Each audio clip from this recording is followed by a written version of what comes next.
लग्नाची बोलणी पक्की झाली, पण वैद्यकीय चाचणीनंतर मोडली म्हणून प्रियसीच्या शरीरात स्वतःचं HIV पॉझिटिव्ह रक्त इंजेक्ट केलं. हा 24 वर्षीय तरुण आता अटकेत आहे. हैदराबाद मधला हा आरोपी part time driver, delivery boy आणि इतर छोटे मोठे जॉब्स करत होता. पोलीस इन्स्पेक्टर बी राजू यांच्या माहितीनुसार आरोपी जन्मताच HIV पॉझिटिव्ह आहे. त्याचे आई वडील 20 वर्षापासून हा आजाराने ग्रस्त आहेत आणि वडील सुमारे 20 वर्षापूर्वी एड्सच्या गुंतागुंतीमुळे मृत्यू पावले. आरोपी आणि पीडिते हे नातेवाईक होते आणि दोघांमध्ये नाते जुनं होतं. कुटुंब लग्नासाठी सहमतही होतं, पण पीडितेच्या वडिलांना आरोपीवर संशय आला, त्यामुळे वैद्यकीय चाचणीचा आग्रह केला.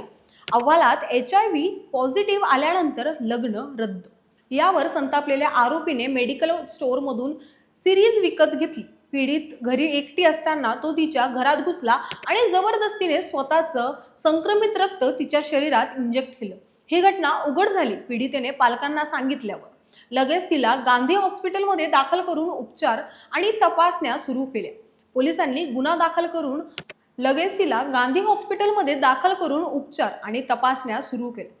पोलिसांनी गुन्हा दाखल करून आरोपीला 14 मार्च 2026 रोजी कोर्टमध्ये हजर केलं आणि न्यायिक कोठडीत पाठवलं. तपास जोरात सुरू आहे. हे प्रकरण समाजाला काय शिकवण देईल? बदला घेण्यासाठी ही पद्धत चुकीचीच की बरोबर? तुम्हाला काय वाटतंय? आम्हाला कमेंट करून नक्कीच कळवा आणि पाहत रहा न्यूज डॉट्स.